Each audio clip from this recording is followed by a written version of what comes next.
here's the twist.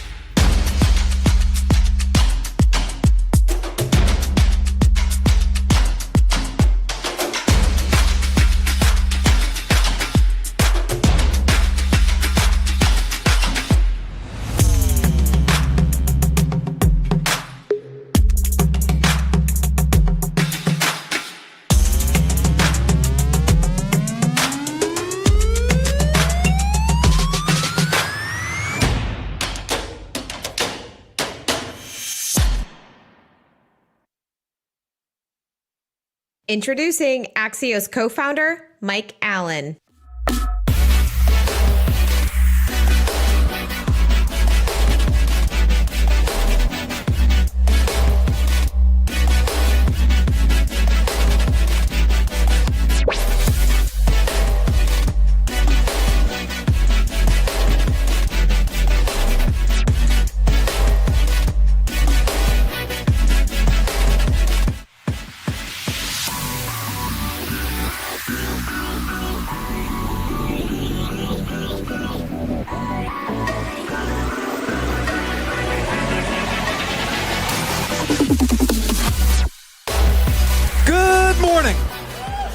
Good morning. Welcome to Axios. Welcome to Winning Influence and Information in the AI era. Very excited to kick off this weekend, and thank you to the longtime friends of Axios who've been here.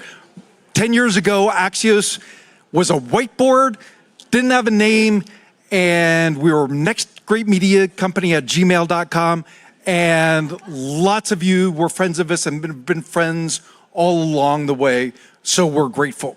White House Correspondents' Dinner Weekend has always been so much more than a dinner, and that's why we're very excited to kick off today with this deep dive into how we communicate, how we gather information, how we verify it, share it, consume it, all of those changing in ways that they have not in a century.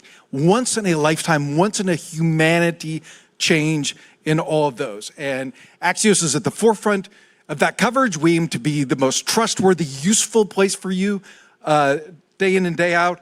And this will be a place for us to dig in to all those topics, including how messages are crafted and how messages are consumed, how audiences engage. I want to thank our great friends at Rock Solutions for making this possible. Last year was Rock's 10th anniversary. They've built an amazing business. We're friends with them going back to Rodell and Ron, back to the Senate days when I could walk into Ron's office as an up-and-coming young reporter, and I would get hot towel service from Ron. Ron Bonjean in his Senate office, off of eBay, he would order the hot towels that you get in an airport. You put them in a microwave and welcome the reporters in, and then tell them nothing.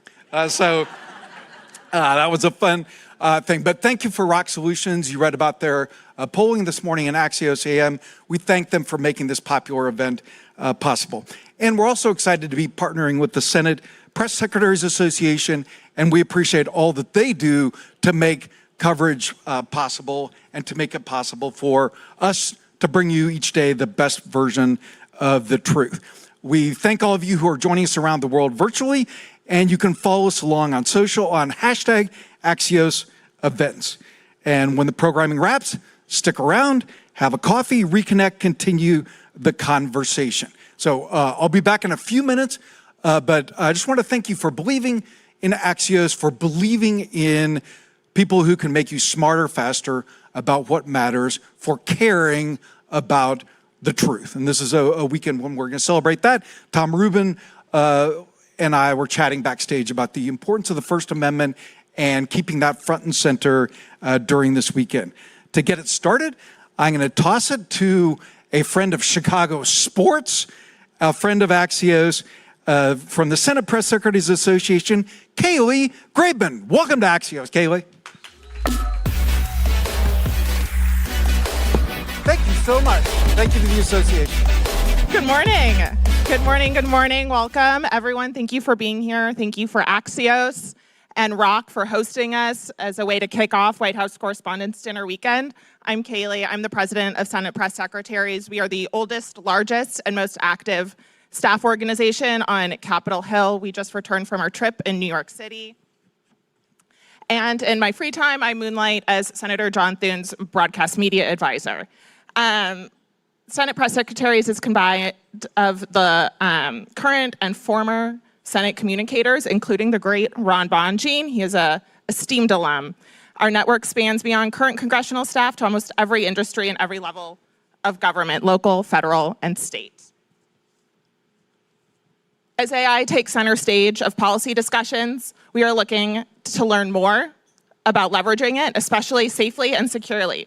As communicators, we'd like to think algorithm meets attitude, and how we can do that in this fast-paced environment. So as we learn more, thank you to Rock and Axios for having us here today, and enjoy the show.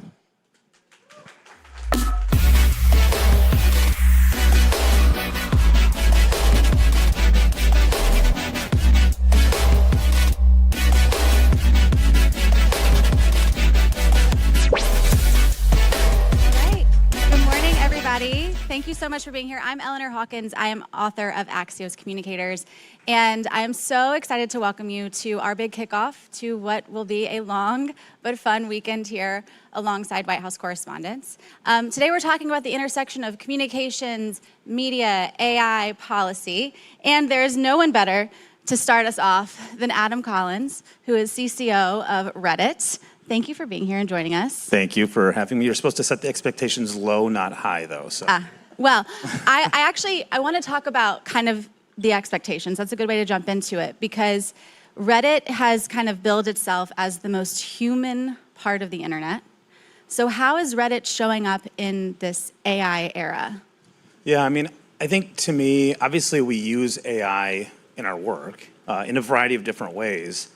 But it all is in service of that, of being the most human place in the internet, right? If the technology becomes the end as opposed to the pathway to the connection point to your audience or to users or to people, it's ultimately a failure, right? And so everything we're using is in service of that. So you can think about, one of my favorites is Reddit Search. If you have the app, if you don't, you should download it before you leave. But if you have the app at the top, there's a search bar. You can type in your search query, there's hit ask next to it, and you'll get an AI summary of Reddit comments on whatever the thing is. I travel a lot for work. I frequently type in, what's a good bar to have a cocktail in this town where I can bring my computer and do work, because that's how exciting I am. There's a very frequent search, and you get, whatever it is, and food NYC or food or Chicago food, you'll get all these subreddits where people have talked about these places that they have visited and loved with that exact experience, and it can help you. It can also help you in other ways other than finding a good place to have a drink. We use it in machine translation. I mean, one of the things when you think about Reddit is no matter what you're into, whatever your passion is, whatever question you have, someone in the world is discussing it on Reddit. And you can have people in multiple countries all around the world having the same conversation. They don't speak the same language, but machine translation can help them have that conversation on Reddit. And then there's a variety of other ways you can think about coding and whatnot and advancements that we're able to do there. But again, all of those applications are really about ensuring the humanity and providing that human connection that Reddit, that really makes Reddit special. You've said the word human a few times now, around like the humans producing the content, humans learning from one another, humans engaging with one another across the platform. How do you all monitor and verify that it is actually human activity and not bot-driven activity? We've seen examples of bot activity across the platform. So how are you thinking through that content moderation piece? It's a great question, and it is one that we get, right? And I think the benefit is we have 20 years of experience dealing with this. I mean, I think, for those of us who aren't technical, like myself, we think about AI since the launch of ChatGPT a few years ago, right? But the reality is, we've been dealing with this type of content bot activity, or just slop before that. It wasn't AI, it was just slop, for 20 years since the platform launched. And so we've built really good tooling to identify that and remove it, inauthentic content. We also have a team of moderators, for subreddits, each of the subreddits, and they'll remove that content. The other thing that's really unique about Reddit is there's the downvote. And so, people on the platform will just downvote it to oblivion and it will go away. A few weeks ago, we did sort of take that to the next level. We rolled out some human verification steps. And so when there is an account that we see that has suspicious activity of automation, we can go in and ask for proof of humanity. We don't need to know who the person is. Reddit is anonymous or pseudonymous. I think that's the lawyer's word. But we can ask for proof of humanity, things like passkeys and those types of things to demonstrate there actually is a human being behind the account. Has there been an uptick in bot activity recently? It's a good question. I don't have an answer on that one way or the other. Like I said, it's something we've been dealing with for a long time. And so I think we've got good systems in place to manage for that. Ultimately, we want people to be on Reddit and we want people to have a good experience when they're on Reddit. Yeah. Well, if bots aren't writing the content on Reddit, they certainly are scraping it and reading the content on Reddit. We're seeing across several different reports that Reddit is one of the most sourced and cited pieces of content and information. It's the most cited platform for a lot of these LLMs. So how are you seeing brands, companies, executives engage across the platform given its influence on the bots?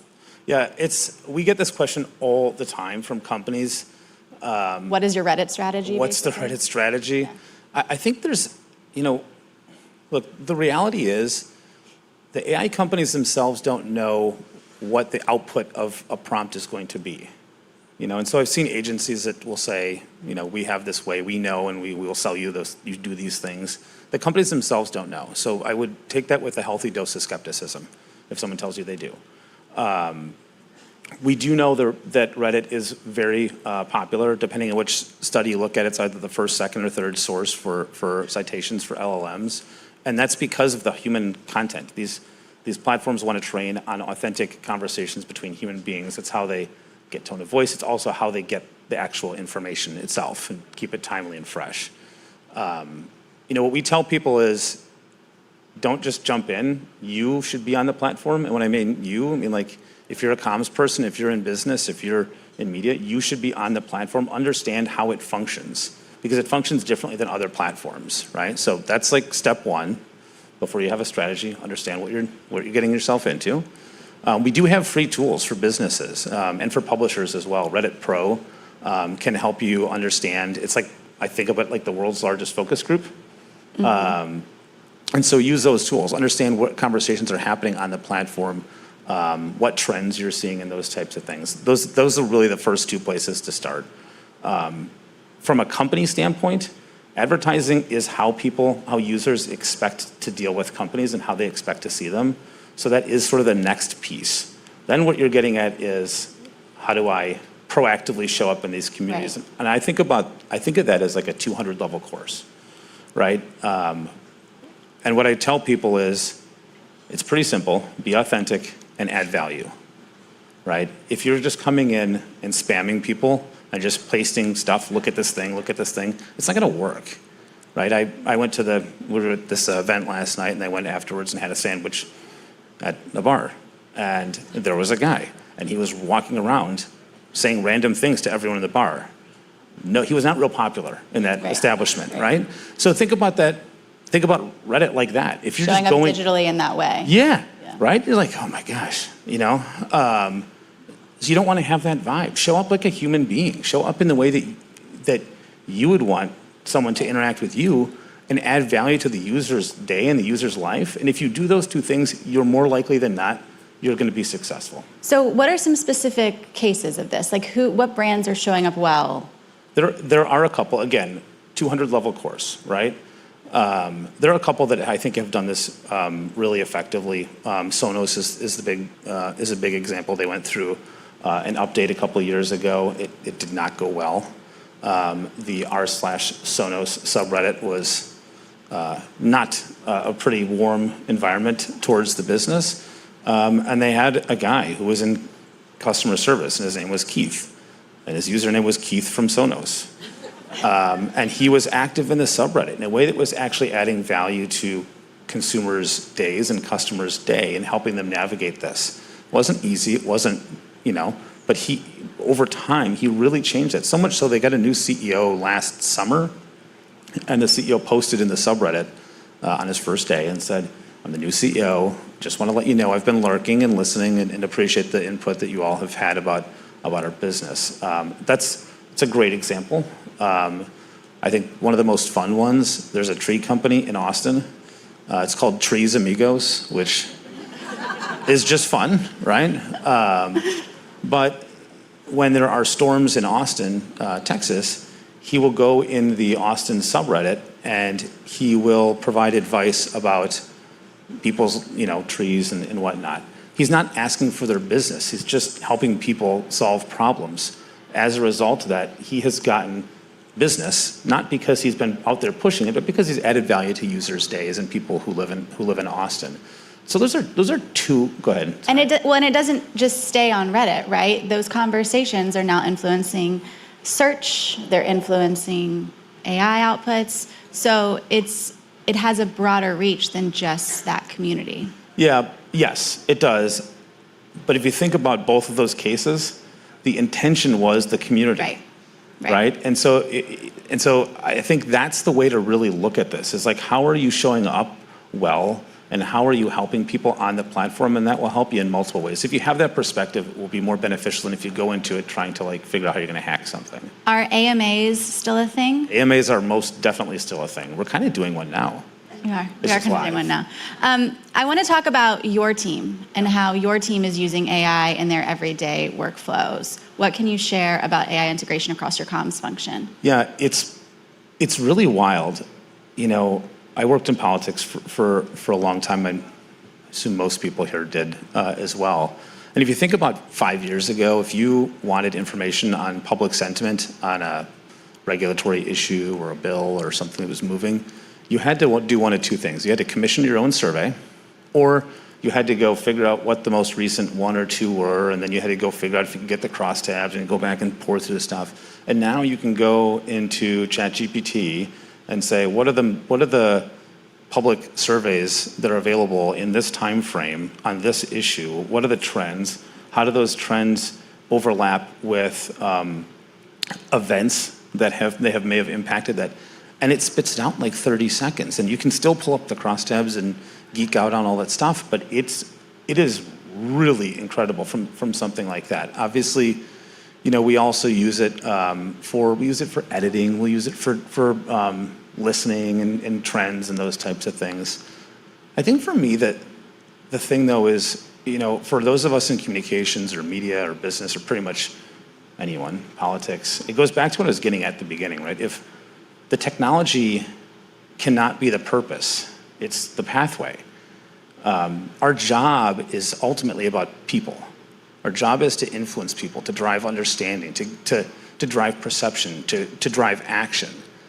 And if the technology becomes the purpose, if it becomes the end, it gets in the way of what we're actually trying to do. I mean, the world, for all of the advancements in technology, which they are incredible, the world's ultimately a lived experience. It's people getting together and sharing a laugh and having a conversation, and that doesn't go away. And so when you think about comms or media or business, you have to, it's like the old Reddit motto, you have to remember the human, because that's ultimately what you're trying to do. And if you indulge me, there's 2 data points we got from our friends at Morning Consult yesterday.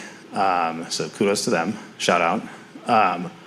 73% of people believe that technology is getting in the way of human connection, right? And it's not a criticism, it's just a reality. And at the same time, 65% of people believe advice more when they get it from a real human. And so when you think about Reddit, you think about what we do in our team in comms, those 2 points have to be at the center of it. We have to think about the people that we're actually trying to talk to, because at the end of the day, the advancements in AI are incredible, but humanity is indelible. How do you think about the balance of that, though, right? Because there is this healthy dose of skepticism around AI. Poll after poll shows that it's very unpopular. It's specifically very unpopular among Gen Z. So how do you think about being a tech company that is innovative, that is integrating AI into their workflow, that is integrating AI into their product? That's a great message that you maybe want to take to investors, right? They expect that. But then how do you navigate the consumer-facing element of that when there is so much skepticism? Yeah, and I think that goes back to the point that, like, at the end of the day, you have to remember the human being, Yep. right? The technology is in service of the result you're trying to drive. It is not the result itself. And so from our end, when we think about what we're trying to accomplish, that doesn't change. The technology is a means to help us get there. So when you think about, we want to make sure that Reddit is a safe place for people to have a conversation. So we have tooling that goes and finds violating content and removes it. That's in service of people who want to come on and talk about Love is Blind, or when they want to talk about the Cubs, or they want to talk, that's in service of those types of things, right? And so that's the purpose. It's not the end result we're after. I want to do a show of hands here. Raise your hand if you find yourself on Reddit, going down Reddit rabbit holes. I want to know, what was the last Reddit rabbit hole you went down? Is our one fun thing to close us out? What are some of the fun subreddits that you enjoy? I have so many. So we did talk about this. LinkedIn Lunatics is tremendous. If you're not familiar with it, I promise you go enjoy. It's amazing. One of these that I was down yesterday is this AI, actually. It's pretty funny. And people take these pictures as like, so-and-so sent me this dating profile, is this AI? And then there's like these sleuths, and they're like, well, the tree doesn't look like it's real here, and if you zoom in here, it's great. And I'm like, I've been married for 20 years. I'm not dating anybody. This is like wild. It's super interesting stuff. But it's also the NHL playoffs. I've got two boys that are deeply into hockey. I did not grow up playing hockey. And the Canadians are playing the Lightning tonight. It's game 3 in the Bell Center up in Montreal. So r/Habs is real big on my feed right now. I love it. Well, we have to leave our conversation there. Adam, thank you so much for joining us. And next, I will pass the mic to my colleague, Axios publisher, Nicholas Johnson. Thank you.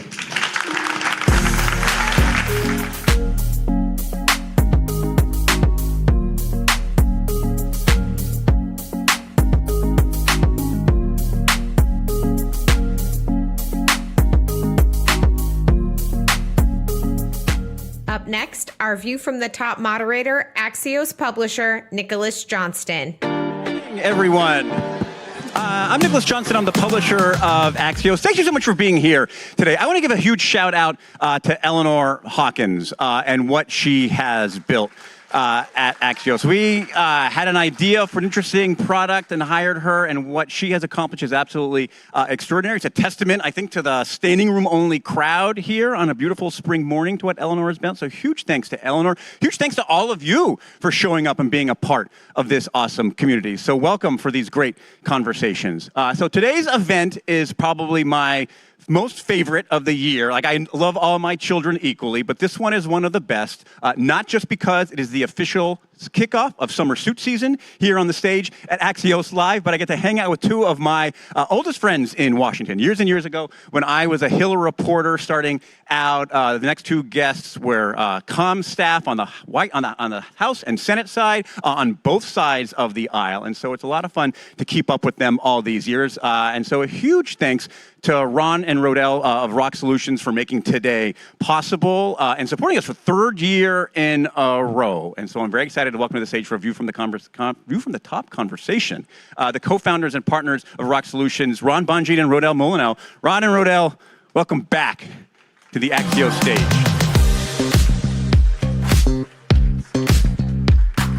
How are you? Ron? Over. Good to see you. Great to see you guys. Thanks so much for being here. Great to catch up. Let's just jump in. I mean, anything you want to kick off with on your mind before we get started? Well, we just want to as well thank Eleanor Hawkins for such an amazing job at creating Axios Communicators. Like Nick said, we've been sponsoring this for 3 years. And 3 years ago, when they first had their event, the room was a lot smaller than it is today. And she's grown her newsletter to 100,000 followers now, which is amazing in those 3 years. And look, we're in a capacity-only room. So Congratulations.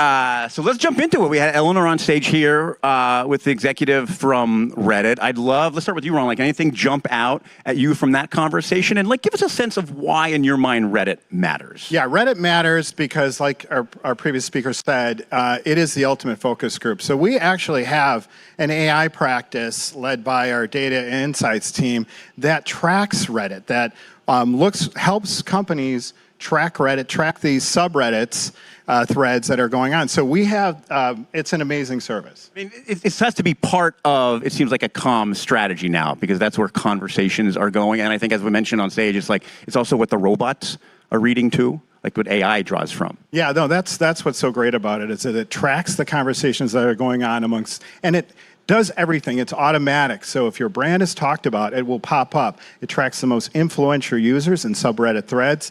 And it also tracks and flags risks as well as opportunities. And we're doing that for a client right now, a client that was very concerned about what their employees were thinking about the company, what they were saying. And we had our AI tool go in under the hood and really produce a comprehensive report that they could see what was tracking.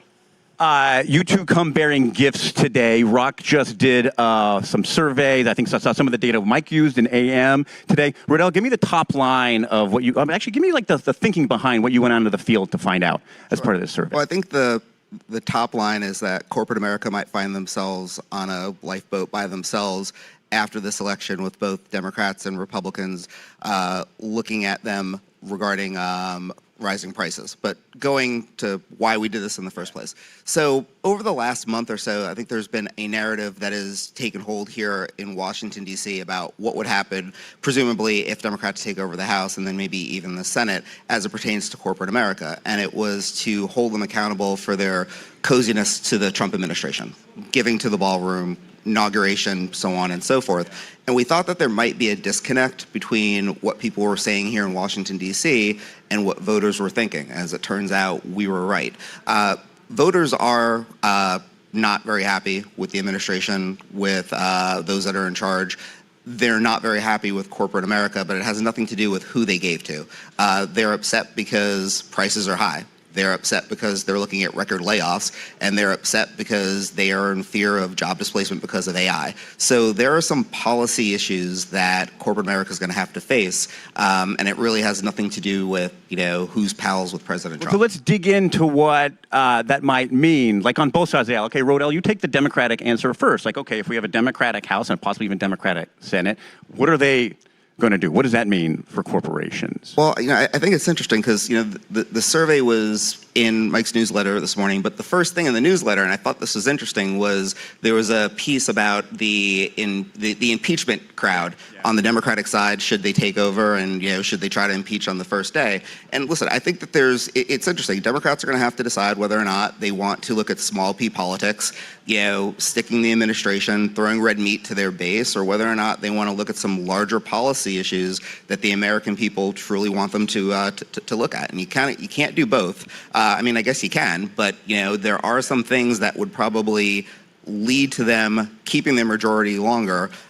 So we'll see what happens there. All right, let's make it a bipartisan conversation. No, for sure. Well, I want to dig into the numbers for just a second, because they're kind of shocking.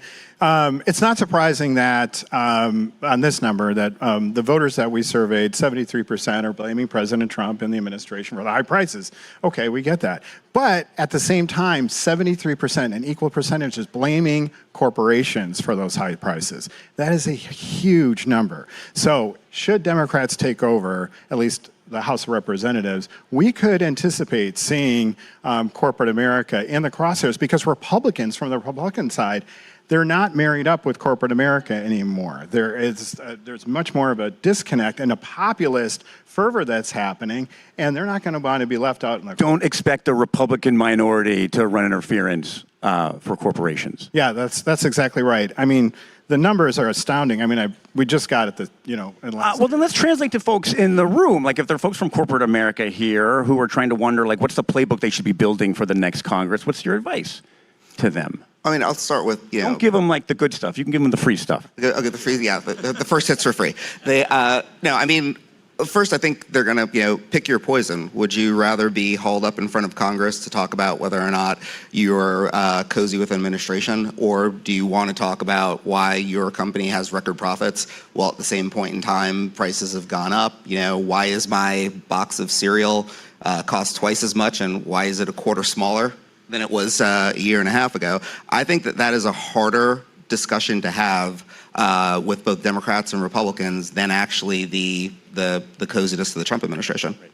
Let's take a step back. Like the conversation we've been having over the 3 years is a lot about like the evolving media environment. I'd love to get a sense from you folks of like running a comms and advice shop. How are you evolving to meet that? No, that's such a great question. Well, the walls between corporate affairs and public affairs have really come down. I mean, what's going on in Washington really does impact corporate America. So we are now we're going to be announcing here, we're offering a corporate affairs practice led by Amy Fox, who has 30 years in the business, working with top brands.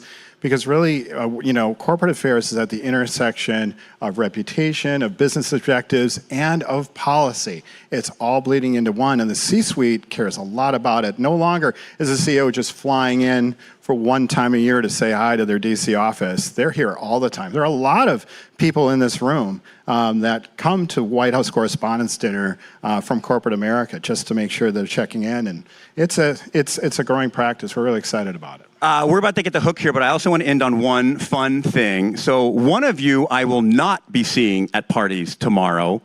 Why is that? Raise your hand.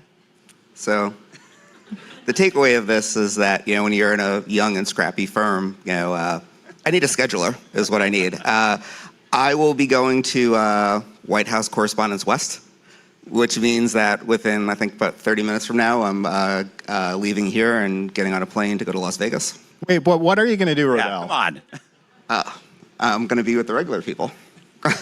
I am going to a concert in Las Vegas. Rodell's going to a Fish concert at the Sphere in Las Vegas, okay? Give him a hand. Yeah. All right. Yes, I am going to go see Fish. Backstory, I was going to go last weekend, and then my wife reminded me that was our son's birthday.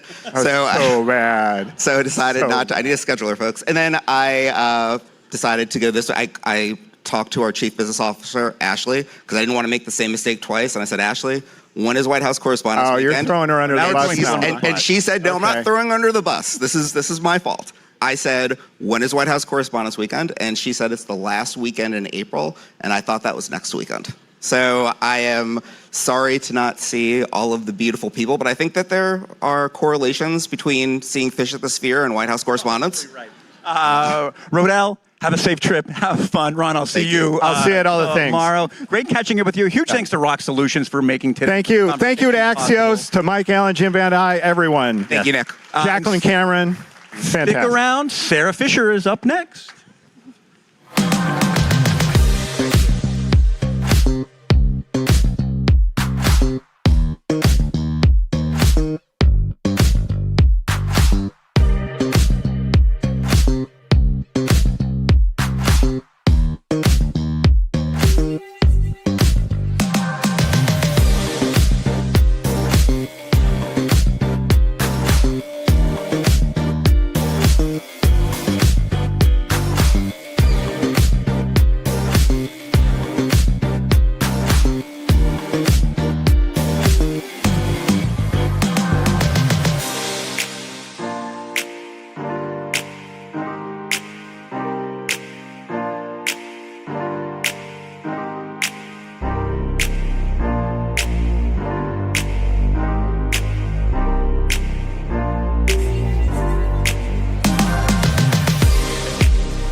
Please give it up for Axios media correspondent Sarah Fisher.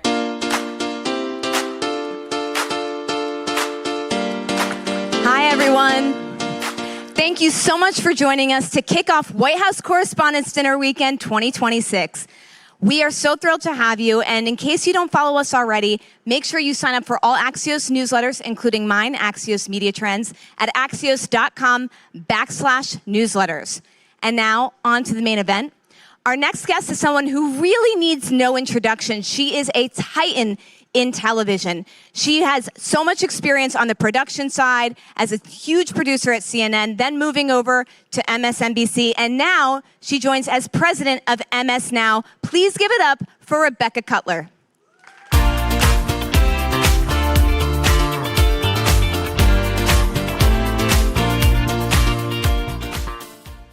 Rebecca, you have had an incredible year, but also a lot of craziness has gone down. You just finished your last chemo treatment for breast cancer, so I just wanted to say thank you for being here. And I just also want to know how you're feeling. First of all, thank you for having me. I want you to say when I came to the door, they told me it was standing room only, so I am just like wowed by the size of this crowd. Look, it's been a year, and I'm grateful. I'm grateful to have chemotherapy behind me. I am grateful that I've been surrounded by not just incredible family and friends, but the MS Now team has just lifted me through so much. I'm grateful that I work for someone named Mark Lazarus, who did not flinch. And when I walked into his office and told him what I was facing, offered nothing but unbelievable support every single day since. So I'm kind of moving forward with gratitude and excitement to have this behind me and just get to really, really cover the midterms and cover the presidential election. And it's an incredible thing for your team to get to watch you go through this, recover, and not miss a single beat. I expect nothing less of Rebecca Cutler. Let's talk about this weekend. This is a big coming out party for MS Now. Y'all are hosting your own programming. You're officially separated from NBC News. And I think something that's caught a lot of people's attention is that you're hosting your own party after the dinner on Saturday at the same time that NBC News is hosting. It kind of represents the independence from them. Why did you guys decide to do that?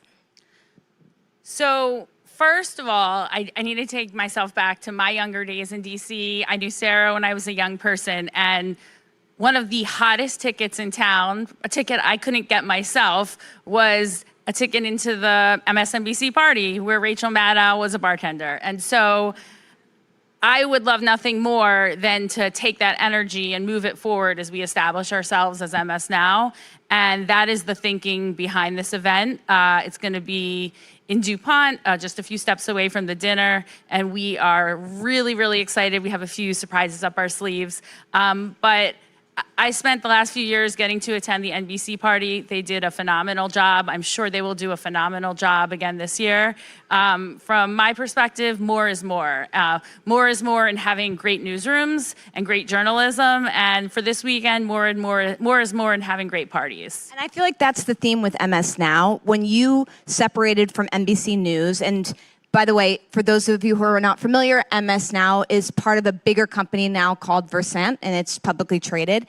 You all no longer had access to a big news gathering operation. That's now something that you have to build yourselves. You just announced Shauna Thomas, formerly of CBS, as your new political director.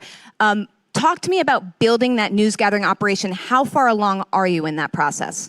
Great question. A year ago this weekend, if I think about this weekend and where we were, we had just made the decision that we were going to build our own newsroom. And I think it's fair to say that there were people that underestimated us. And I think it's fair to say that a year later, and seeing the incredible scoops from our team, from Carol Leonnig and Ken Delanian, this morning, Jackie Alamany and Laura Barron Lopez and Jake Traylor published an amazing piece about what's going on at the White House. Every single day, I read our amazing stuff that's being published on ms.now. I see what's being featured across our shows, and I am just so proud. Scott Matthews leads our news gathering team, and he has built a team of rock stars. And we're going to keep building. As you said, a few days ago, we announced Shauna Thomas. I can share with this stage. We moments ago just shared with our team that we hired Kabir Khanna, who is maybe one of like 5 people in the world who is just absolutely excellent at election data and analytics. It's a really, really challenging science. It's also incredibly important and drives something that is fundamental for the MS Now audience. So he's going to be joining us and leading that for our team. We are focused on winning in 2026 and proving our path to win in 2028. And what I mean by that, and when we built this newsroom, is we tried to be very intentional.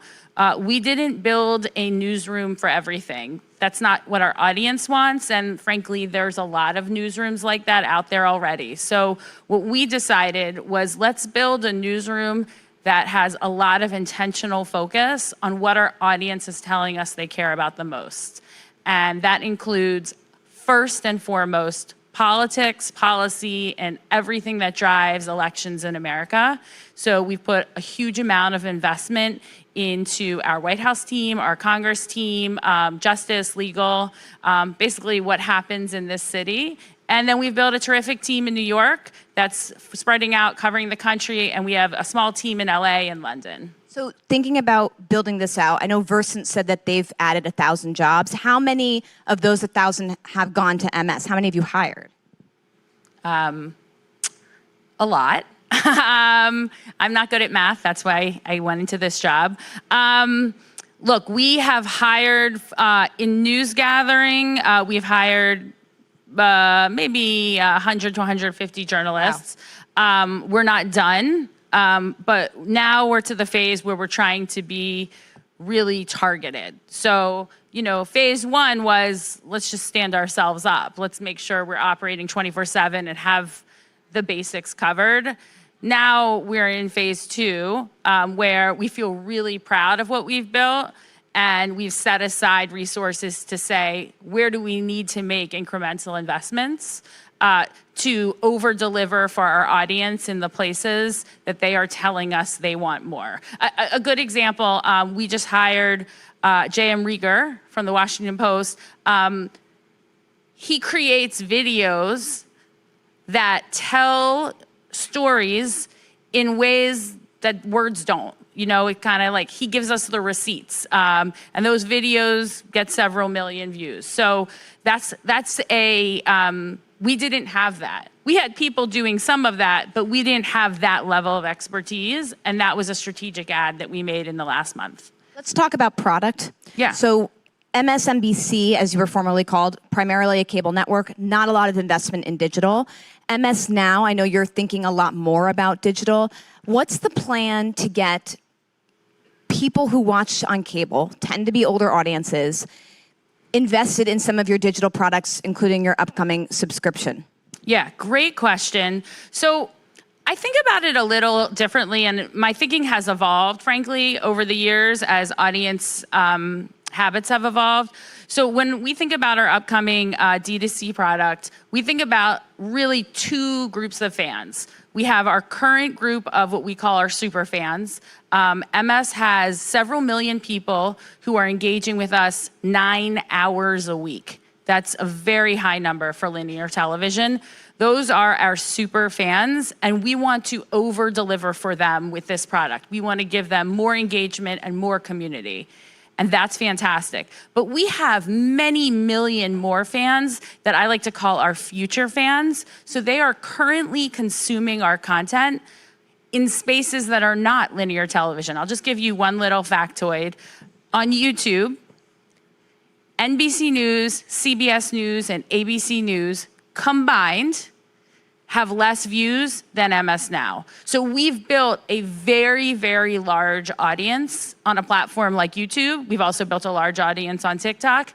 But we need a place in the digital space to take that audience. Because we need to be honest, that audience is not necessarily going to find us on traditional cable. But we should build something that brings them into our community. When I talked to you last about the subscription product, there were some details that were hazy. Have you all settled on a name and a price and a launch date? Yes, but not in a place that I'm going to share it today. We will start to be sharing that in the months ahead. Our fundamental question with every one of those decisions is, audience, audience, audience. So I really believe, in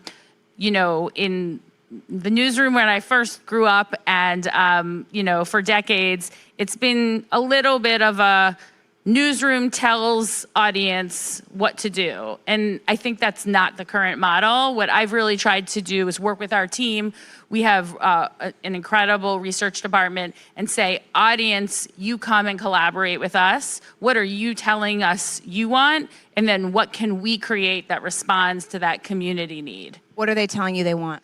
So I think the number one thing that we hear, and it's actually, I was thinking about this driving over here today. It's funny that we're in this space. This is the space that we had our first event in DC a few years ago for then MSNBC. What they want is what you guys are all here for today. People want community. They want to connect. They want to connect with people who have shared values and a shared mission. And we heard that loud and clear. A couple years ago, we had this wacky idea that we were going to basically do an MS live all-day event with our anchors. We were able to charge a premium for the tickets. How much? The most expensive tickets, I think, for that event were $800 or $900. Wow. And we had people join us not only from all over the country, we had a few people join us from international destinations, which I thought was incredible because MS is not available outside the US and Canada. But what it showed was they showed up for our anchors because maybe they watch every night Rachel or Lawrence or Jen or Michael, Simone, Alicia. But they showed up for each other. They want to be part of something together. Everything that's going on with AI innovation and technological advances, that's phenomenal. And we're going to take huge advantage of that as we build our product. But I think one of the outgrowths of that is people are really craving in real life connection. Again, I'm looking around this standing room only room. That's why all of you came today. That's how I like to spend my time with humans and people and learning and connecting with them. And that's what we hope to build. We are not building another streaming product. That's not the business we're getting into. What we're aiming to do is build a really rich community. So digitally, what does that look like? Is it like chats with talent? Is it custom videos? Yeah. Yes to both of those. Our talent are rolling up their sleeves. Our talent are part of testing. They're testing different ways that we can talk directly to their fans and their audience. In addition to that, yes, customization in video products, and a lot of that is going to be driven by AI. But it also means meetups in real life and using the power of our brand and the power of our audience to bring people together in spaces and places. One of the insights I've gotten from some of our hosts, a lot of our hosts have written books and they go on book tours and they come back and tell me, and I find this super interesting. And the first time they said it, I was surprised, but I shouldn't have been. The biggest, most boisterous crowds are not in quote unquote big blue cities. The biggest, most boisterous crowds are in places like Tulsa, Oklahoma, Dallas, Texas. They are in states where you are maybe one of several million people who have a point of view about democracy and the future of this country, but you happen to be in the minority in the place that you live. So an MS Now anchor comes to your town and you come out not just to see that anchor, you come out to be part of the community that you want to meet and be a part of. And maybe you're not seeing that community in a natural place at your church or at a school event, but if you go to see Rachel Maddow's book tour, you're going to meet other people in your community. One of the most powerful things Rachel does at her book events, and I love it every time I get to witness it, is she will say to the crowd, please look to your left and look to your right. and introduce yourself to the person next to you. And that creates connection. And the connection and the community is going to be the core of what we're building. So, okay, you have the connection and community piece. You have the actual product piece, videos Yeah. and things like that. You're also going to be able to access the MS Now live feed on the app. Do you have the sort of blessing from all the cable providers to be able to do that? Yeah. So, yes, our live feed 24/7 will be available. We believe that's table stakes in building a product like this. Yes, we believe we can do that. But no, I'm not going inside our distribution partner conversations right now. But we have great distribution partners. And I'd also just say we're coming at this from a place of strength.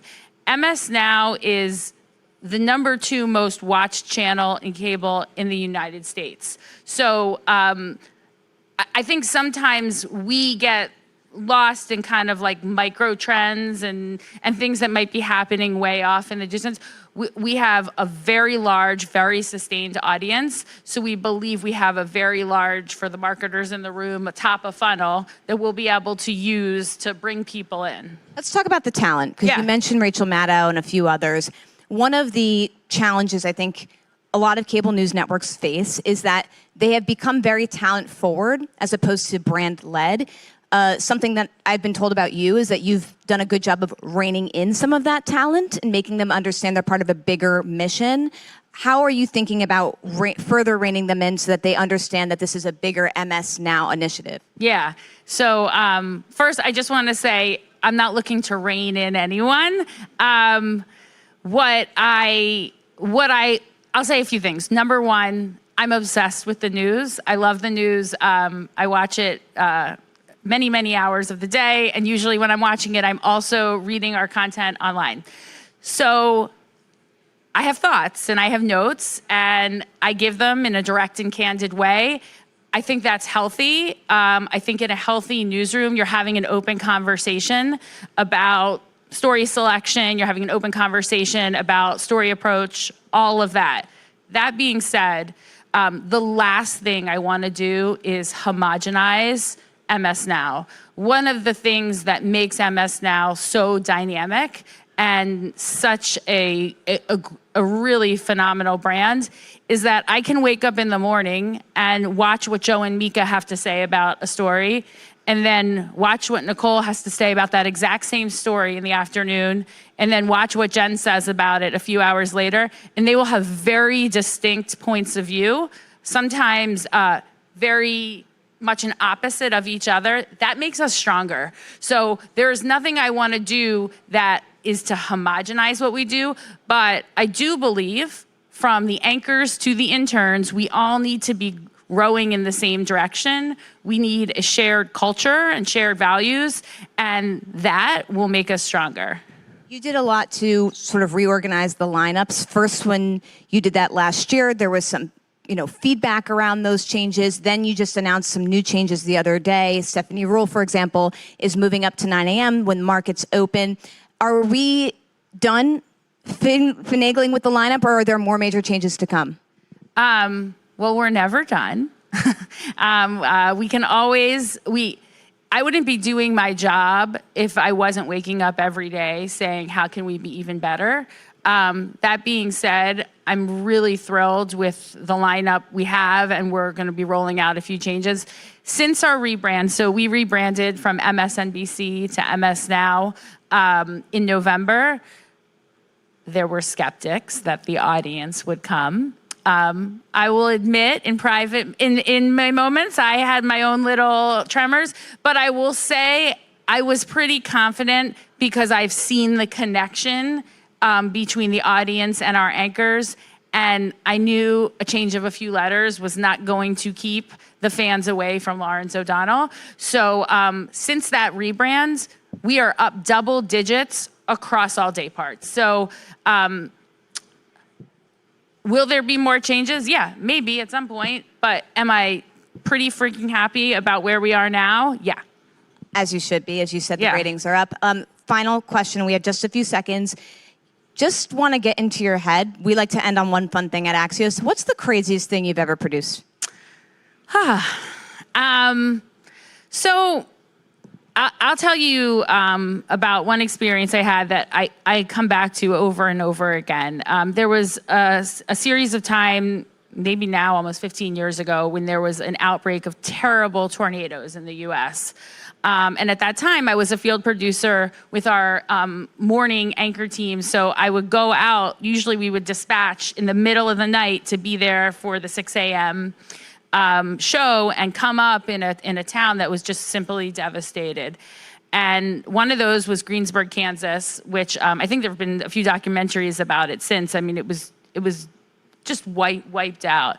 And what always amazed me was you'd show up and, hours earlier, this absolutely devastating thing happened to a community, to the point that sometimes we were one of the first people there. Like, it was before a lot of first responders had even been able to rally, because in a lot of these towns, first responders were also digging their own homes out. But who was always there? Like just as quickly, and honestly, they beat us, were groups like the Salvation Army and local church groups from maybe 20 or 30 miles away who heard about it and just packed up their van and set up a coffee stand for their neighbors. And I will never forget that seeing that just generosity of what I really think is just core about America. And I think it's core about what we get to do as journalists and why it's such a privilege that we get to go to these places and just see. Look, I live in DC. I've been part of the DC ecosystem for a minute, and it feels very partisan and hard here a lot.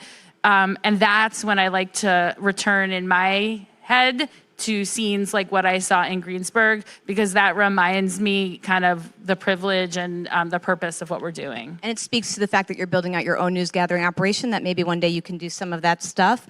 Just a quick wrap of things that we learned today. I love that you called out Mark Lazarus' support for you when you came into this role, and you told him you had cancer, and we're all wishing you a very healthy and happy recovery from that. I asked about the competition, the healthy competition with NBC News hosting a party the same night, and you said more is more. But I will tell you, if Rachel Maddow is not bartending this year, there might be some skepticism. You have some new hires. You just announced on stage Kabir Khanna, who's going to be heading up your election data. Shauna Thomas, your new political director, a big one there. This is not going to be a newsroom for everything. Politics, elections, policy, that's going to be your focus. You all have added 100 to 150 jobs in the past year. That's a lot of jobs, Rebecca Cutler. When we talked about who this new subscription service is targeting, you have your big superfan audience, which is millions of people watching more than 9 hours of MS a day. That is wild to me. A week, sorry. A week? Yeah, sorry. Still wild to me. And then you have this mass audience that you know is coming to you because they're engaging with your YouTube videos more than all the 3 major broadcasters combined. This is an audience-led initiative. It's going to be very community-focused. We should expect to see a lot of IRL and events, but you'll still use AI for customization. And then when I asked you sort of about how you're thinking about making sure that the talent understands the mission, you said it's all about shared values and culture. And thank you for sharing that about Greensboro, Texas, because it is a really good reminder of why we are all here. Everyone, a round of applause for Rebecca Cutler. Thank you. All right, coming up next, we've got Axios' Mike Allen with a very special guest. Great job.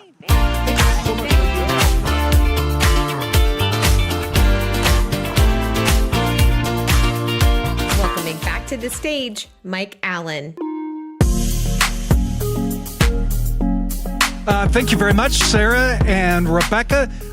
Thank all of you. I'm Mike Allen, co-founder of Axios. We appreciate all the friends of Axios in the room, including our special guests. We have Brenna Flynn, John Banner, Tom Rubin, Jesse Rodriguez, and many other people who've been friends of Axios from the beginning. I want to pause and thank the Axios Live team. But if you think about what you put into a dinner party, they do it times 100 for an event like this, months and months. So I thank my Axios Live colleagues.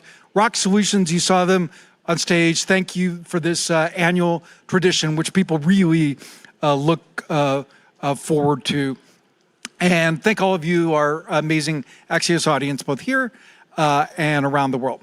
Batting cleanup Taylor Budowich was Deputy White House Chief of Staff to President Trump, founded the super PAC that helped put President Trump back in the Oval. He's now the president of the Sovereign Advisors, founder of Innovation Council Action, a pro-AI PAC. He's an esteemed member of the U.S.-China Economic and Security Review Commission with a front row view of how politics, policy, and messaging are evolving.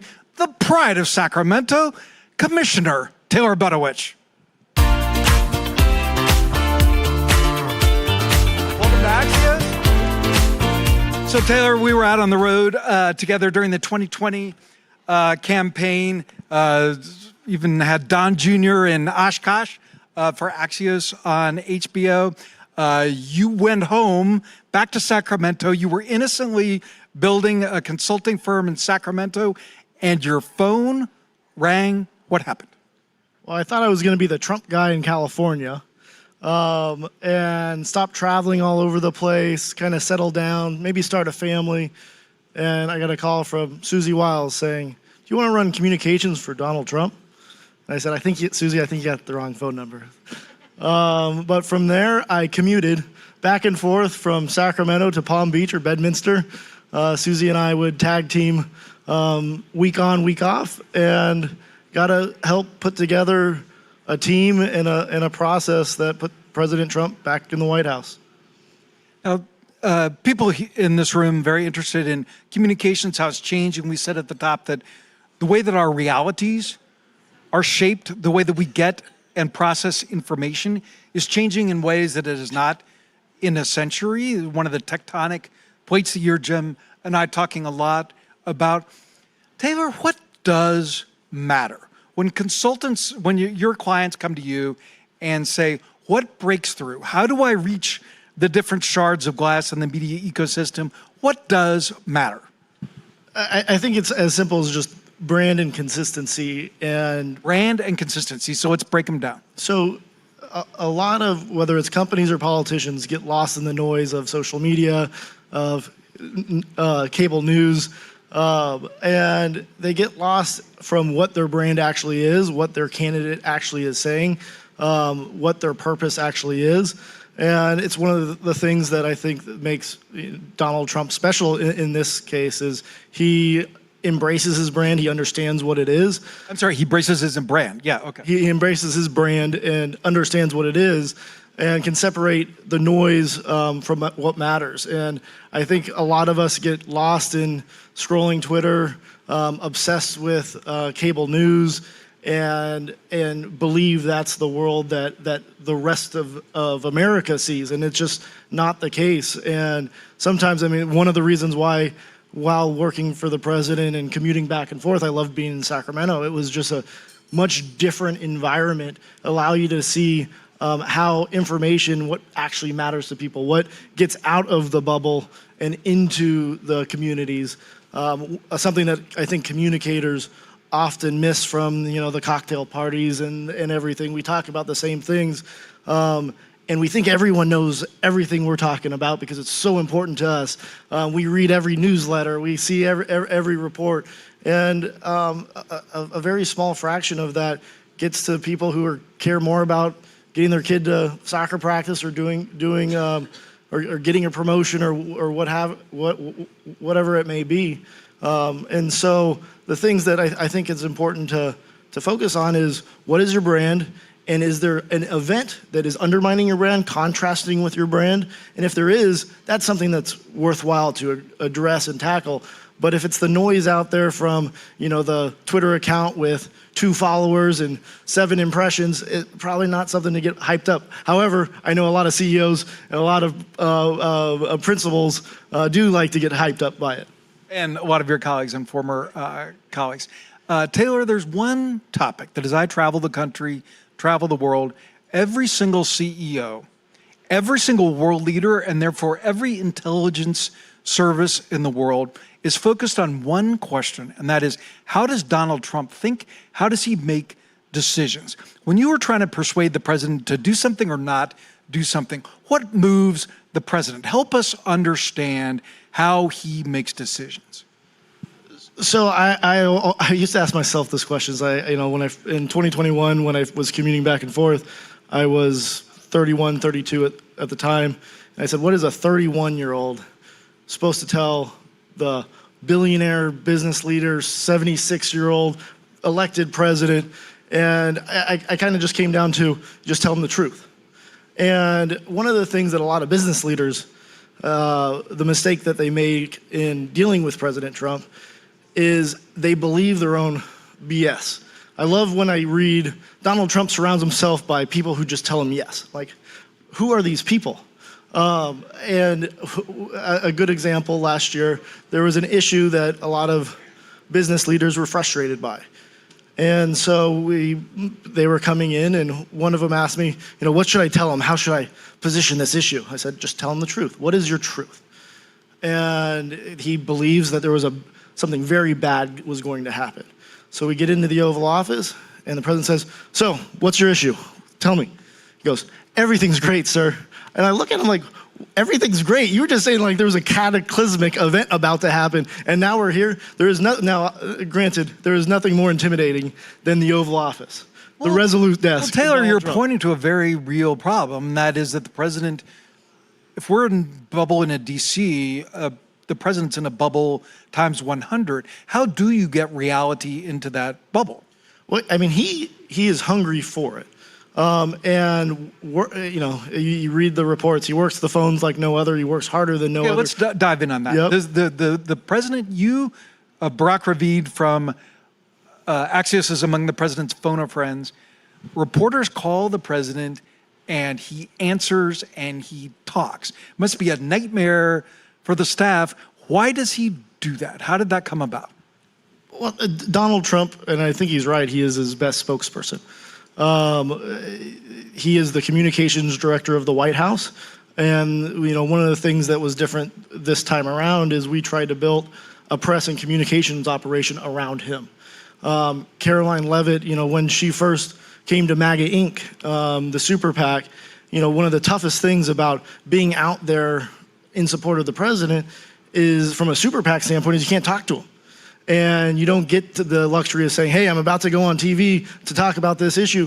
And so she was really able to absorb and understand the president's thinking, his policies, and articulate them. But the president is his best spokesperson. And at the end of the day, he's the one making the decisions. I'd much rather have him out there than, some deputy press this or whatever. And he's willing to do it. Unlike a lot of politicians, CEOs that like to hide behind press releases, Donald Trump gets out there, say what you want, but you know exactly what he's thinking. And I feel like he talks to so many reporters, in part, he likes to dominate the time, the sheer volume, the shelf space. We have some of the world's most accomplished communicators in this room. Very few of them would tell you that any publicity is good publicity. I feel like President Trump does think that. I think he has a unique ability to demand attention.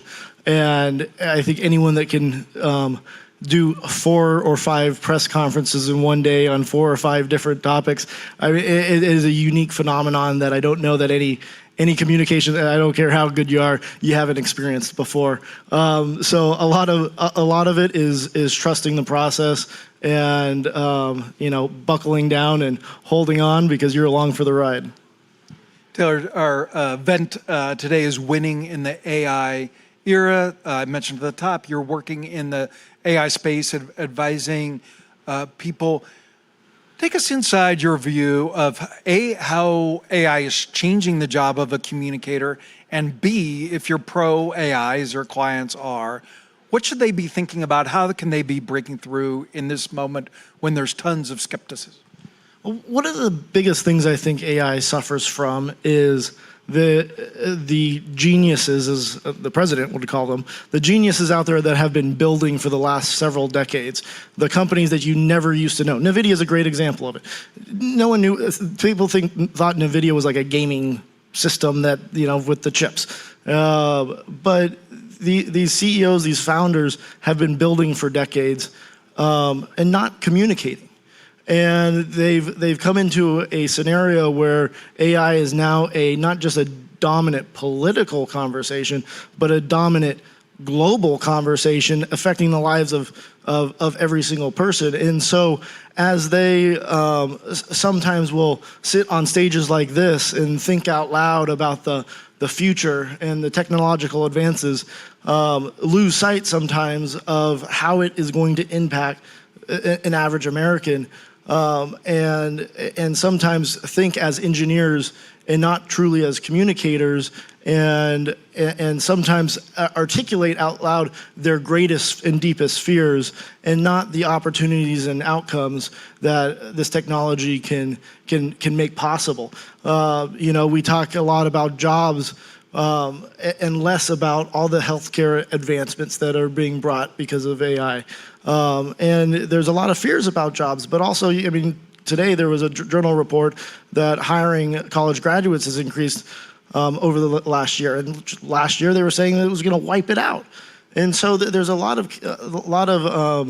of narratives that are meant to fear, whether it's for business purposes and raising money, or whether it's a authentic fear. There is real, tangible results that things are going to, the economy is going to change, the world is going to change, but things are going to be better. And I think that's something that companies need to embrace, articulate, and I think that they're trying. Something that Jim Vandehei and I have written about in trying to encourage the people in this room, the people watching us virtually around the world, all of our Axios audience, trying to encourage them to use AI in a sophisticated way that will leverage your superpower, will be a force multiplier for your superpower. We've talked about how dumb AI is kind of using it as a search engine or a copy editor, very elementary, right? You use AI a ton. What is a smart, sophisticated way to use AI in communications, in consulting? Part of it is thinking about what you're not thinking about. You come to a problem, you want to communicate an issue, and really probing. Unfortunately, I can't call you and ask me hard questions all the time, but I can pop open one of the AI platforms and say, challenge me. Try to poke holes in this. What is not believable? We do our best. We're one person, but AI gives you the ability to really probe your own thought process, challenge you, and try to make whatever argument you're making better. Penultimate question. You're a California guy, a fellow Californian. I was born in Long Beach Memorial Hospital, the other California. Fellow Californian, you never expected to be a Washington insider. What is a key to success in Washington? I think I'm still trying to figure it out. I've been here for all of a year. I suppose it's going okay, but... business is booming.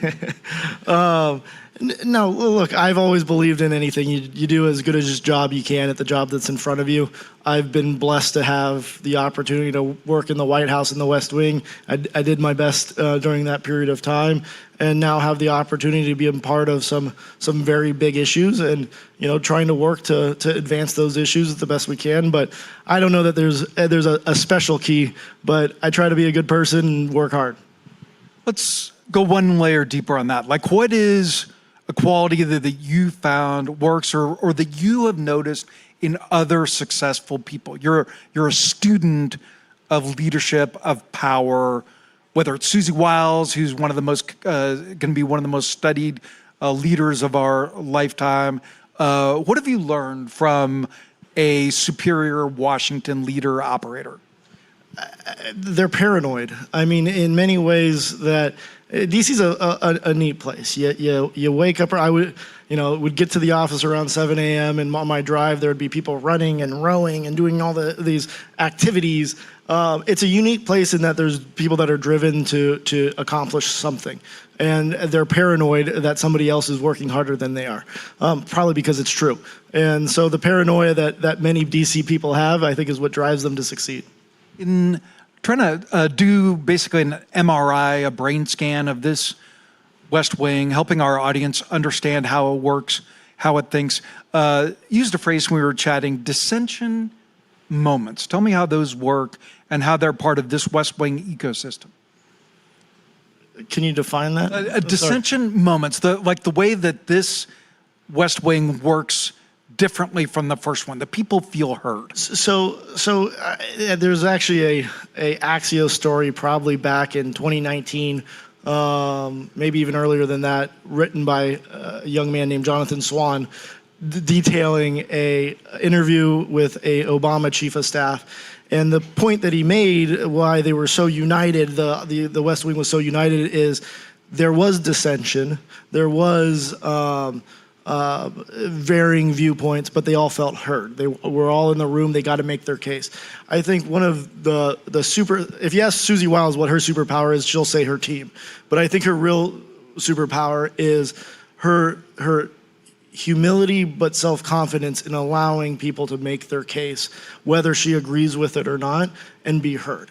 And allowing any issue to be properly vetted, understood before the president's making a decision. Because, and again, if she wasn't that way, she would have gone the way of other chief of staffs before her in the first term. But this is what's been different, is it's been a team that has a seat at the table, they feel heard, and they understand why decisions are made. Again, whether you agree with them in a moment or not, it's irrelevant, because there's only one person that was elected to make them. One fun thing, and this is a good one. This is a doozy. Perfect for this weekend, a legendary fun thing for White House Correspondents' Weekend. So, Taylor, we all dream of different legacies. Among yours is, you have, I think, a couple court cases named after you. What's the most recent court case you have named after you? Most recently, it's AP v. Budowich. And what's the smart brevity on what AP v. Budowich is? They would like to have a little bit more access into the Oval Office, which many courts have decided they do not have the right to have. Taylor Budowich, you're going to be going to the White House Correspondents Association dinner on Saturday night. Who invited you? Whose table will you be gracing? As a fan of irony, I'll be with the Associated Press. Can't beat it. Thank all of you for coming out on a busy weekend. Thank the Axios Live team for the months that they put into this event. Thanks Sarah Fisher, Eleanor Hawkins, all the Axios journalists. Sarah and Eleanor have built this Axios communicators franchise. It's amazing. Rock Solutions, which has made this a great annual tradition. On behalf of my co-founders, Jim Van Dyke and Roy Schwartz, both of who were here, thank you for coming. See you on Axios.com. And Taylor Budowich, thanks for a great conversation. Thanks, Mike. Thank you so much. Please stay, have coffee. Look forward to visiting.